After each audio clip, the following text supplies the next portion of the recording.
السلام عليكم ورحمة الله وبركاته. اللهم صل وسلم وبارك عليك يا حبيبي يا رسول الله. في البداية أحب أرحب بالسادة المتابعين وأقول لكم كل سنة وأنتم طيبين.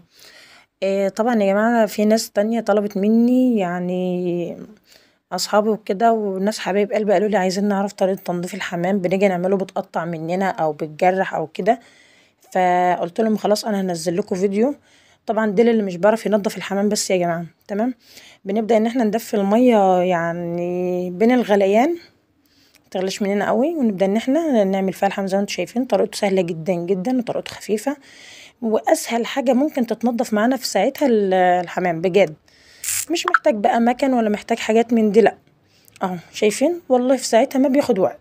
ببدأ ان انا طول ما انا شغالة اهم حاجة المية. طول ما انا شغالة الحمام يا جماعة بيبقى زفر وبيحتاج غسيل كتير. تمام. بنبدأ ان احنا نقصقص الحمام زي ما انتم شايفين، انا ماشية معاكم والله واحدة واحدة اهو. وطبعا انا ببقى انزل اعمله تحت عندي في المكان تحت في اوضة وفيها بوتاجاز صغير كده، اللي هي الشعلة الواحدة دي، هي من غير هي انبوبة وشعلة في نفس الوقت. الناس بتسميه يعني ايه، باجور مش عارفة، بس هي شعلة غاز. تمام. انا سايباها تحت عشان لما عاوزه انضف حاجه او كده بعمل تحت، بس انا طبعا عشان ان انا اوريكم من الفيديو والله طلعت الحاجات فوق عشان اعملها. مع انها بصوا خدت مني وقت في التنظيف والتعقيم مطرح ما انا عملت الشغل ده. بس يلا مش مشكله، عشان خاطر عيونكم، عشان خاطر حبايبي اللي طلبوا مني الطريقه دي. طبعا ما فيش حمامه مني اتفتحت، ما فيش حمامه اتقطعت زي ما انتم شايفين. طريقتها سهله جدا جدا وتنظيفتها اسهل ما يمكن. والله انا مقربه لك التليفون على الاخر اهو، بقول لك الجناح يتعمل بالطريقه دي. تابع الفيديو هتلاقي بقيت بيرفكت في عمايل للحمام. اهو شايفين ما شاء الله، حاجة احسن من تنظيف المحلات والحاجات دي. يعني ناس تقول لي ده بقى انا ساعات بيجي لي حمام ومش بعرف اعمله، وباجي اعمله بتقطع مني او باجي احطه في المية الجلد مش عارف ايه. لا، اهم حاجة في عمايل الحمام ان يا جماعة يفضل ماسك بعضه، ما يتقطعش الجلد، ما يتجرحش كلام من ده، يفضل زي ما هو، بحيث ان تيجي تطبخيه تلاقي الطريقة معاكي ما شاء الله، وشكل الحمام اصلا تفتح النفس كده. وزي المثل الشعبي ما قال العين بتاكل قبل البطن.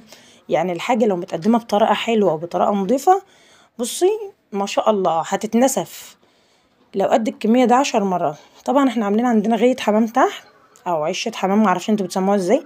المهم ان احنا مربيين حمام، فكل فترة كده يعني ممكن كل اسبوعين 3 كده بنجيب اكلة وكده. احنا عاملينه لنا عموما، يعني مش بنبيع منه، احنا عاملينه لنا.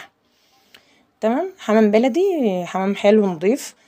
اهو شايفين ببدأ ان انا اعيد على الجلد تاني واحدة واحدة، وارجع ادلق المية تاني. زي ما قلت لكم الحمام بيحتاج مية كتير.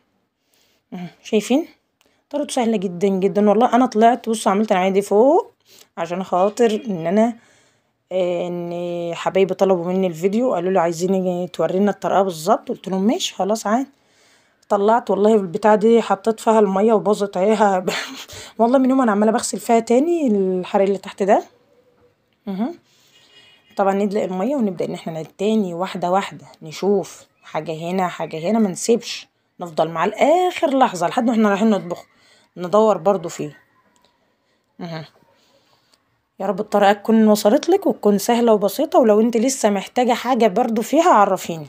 حبيبتي اللي طلبت مني او حبايبي، يعني مش واحدة بس، حبايبي اللي طلبوا مني الطريقة، انا جايبه لك ان هي طريقة سهلة وبسيطة اهو. مرضتش ان انا اطول عليكي اهو، والله سهل جدا. بقولك ان الريش بيطلع واحدة واحدة، شايفين ما بياخدش وقت، في ثانية.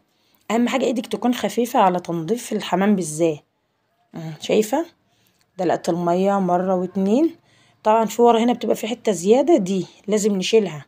دي يا جماعة لازم تشال، هي دي اللي بتخلي يعني ايه، يقولك يعني ايه بتزفر الحمام او بتخلي طعمه. هي في اي حموم في اي طيور بتشال الحتة دي. اه طريقة سهلة وبسيطة جدا. بنبدأ ان احنا نفتحها كده برضو واحدة واحدة، مش هنفحر فيها، لا واحدة واحدة كده.